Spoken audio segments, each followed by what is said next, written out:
Bom, pessoal, hoje nós vamos falar o que é uma perícia trabalhista. Muitas pessoas que não são da área técnica têm esse tipo de dúvida. O que é uma perícia trabalhista? O juiz, ele conhece muito a área do direito, né, das legislações. Porém, ele não tem domínio de áreas técnicas.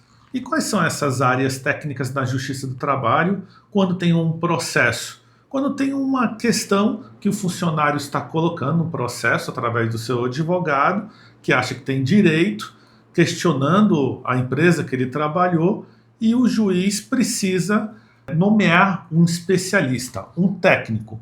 Pode ser na área contábil, o juiz ele não é especialista na área contábil. Pode ser na área grafotécnica, para poder ter certeza que de repente a assinatura daqueles cartões de ponto ou documentos que está sendo questionado na Justiça do Trabalho realmente era do funcionário e o funcionário alega que não era dele. E também tem outras áreas como da segurança do trabalho, certo, Tatiana? Certo. Então, como o Rogério falou, trabalhista é uma esfera dentre as áreas do direito que nós temos aí dentro da legislação no Brasil. E dentro dessa esfera, existe ali o processo que pode envolver várias matérias que necessitam de perícia técnica de alguma área. Como o Rogério bem disse, a parte das custas trabalhistas, a parte de contabilidade, a parte de veracidade de algum documento, se é falso ou verdadeiro, pode incluir vários documentos, assinaturas. Então, dentro da matéria, existem várias especificidades que são técnicas, onde o juiz vai determinar a perícia para esse profissional da área. Perícia grafotécnica para avaliação de documentos, assinaturas, como o Rogério falou, perícia médica, onde vai ser feito o exame no autor, caso dentro desse processo também tenha uma reclamatória que envolve a questão de saúde, que é bem comum dentro dos processos trabalhistas. O mais comum dentro dos processos trabalhistas são as custas, em primeiro lugar. Depois, em conjunto, vem a questão da insalubridade, periculosidade. Então, são insalubridade, periculosidade, e todas essas matérias, falando especificamente dessas três, o juiz precisa ali do braço do perito que vai fazer a perícia médica para avaliar se essa doença que está sendo reclamada pelo autor tem ou não relação, tem ou não nexo causal com o trabalho que ele desenvolveu. No caso da insalubridade, vai ser também determinado um perito. Esse perito pode ser o engenheiro de segurança ou o médico do trabalho, conforme determinado na CLT. Enfim, esses dois profissionais podem fazer essas perícias, mas o mais comum é que o engenheiro faça essa perícia. E ali dentro da insalubridade, da periculosidade, nós temos vários anexos. Insalubridade, nós temos ali 14 anexos. Então, ali dentro da insalubridade, nós temos vários anexos. E dentro da periculosidade também, outros anexos que dizem respeito à questão. E essa matéria, apesar de ser basicamente sempre os mesmos anexos, mas existem cenários de trabalho e formas de atuação que vão contar muito com a experiência desse perito para poder dizer se existe ou não uma condição de insalubridade ou periculosidade que está sendo dita ali naquele processo e avaliada de forma imparcial pelo perito, que no caso está fazendo a insalubridade e periculosidade.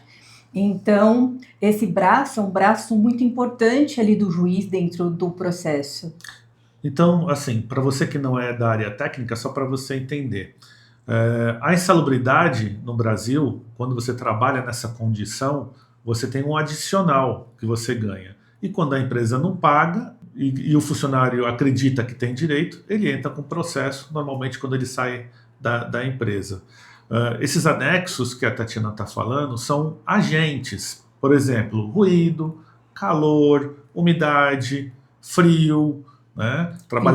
Vibração. Trabalha dentro de câmeras, radiações, vibrações, agentes químicos, biológicos. Então, são esses anexos. Periculosidade são inflamáveis, explosivos, então são risco à vida. Então, são esses anexos No caso da insalubridade, é um percentual em cima do salário mínimo, e no caso da periculosidade, é um adicional em cima do salário do funcionário. E exatamente são legislações no Brasil que normalmente quando o funcionário sai da empresa, ele consulta um advogado e o advogado faz perguntas de como era a situação de trabalho dele.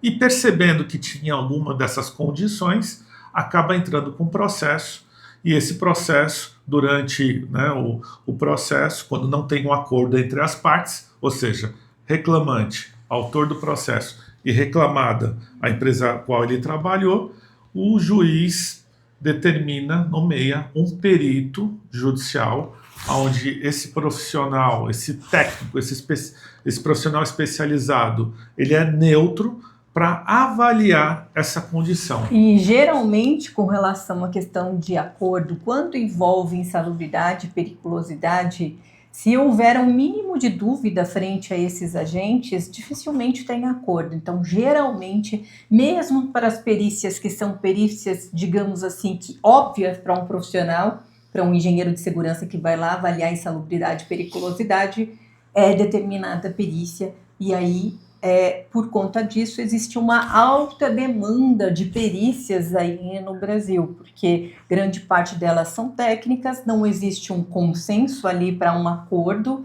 durante a audiência, e geralmente esse juiz do trabalho determina que seja feito a perícia de insalubridade e periculosidade na área de trabalho do autor. Nós falamos algumas situações, né?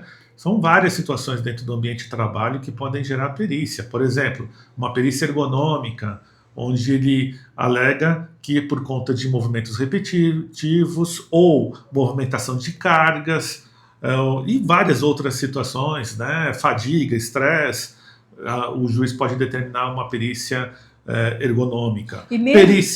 Uma perícia de acidente também, porque houve um acidente no trabalho, para verificar se realmente a empresa ela protegeu o funcionário, ela trouxe tudo que poderia ser feito dentro do ambiente de trabalho, ou de repente foi uma imprudência do funcionário, ou foi uma questão que a empresa não teve culpa. Então o juiz nomeia um perito para poder avaliar todo esse cenário e trazer uma peça, né, um laudo pericial conclusivo para entender o que realmente aconteceu nesse acidente. Então são vários cenários e várias situações. Então são várias situações e vários cenários onde pode acontecer a perícia dentro da justiça do trabalho, né, que são chamadas de perícias trabalhistas. E principalmente perícias, tudo que diz respeito a questões técnicas que não são do domínio do juízo, ele sempre vai passar para esses profissionais para que sejam feitos esses laudos, assim como o Rogério comentou, e que ele possa se utilizar disso no processo para poder tomar a sua decisão, quer seja com relação ao pagamento dos adicionais de insalubridade, periculosidade ou não, quer seja se existe ou não nexo da doença alegada pelo autor, se tem cunho dentro do trabalho, se originou ali dentro do trabalho ou não.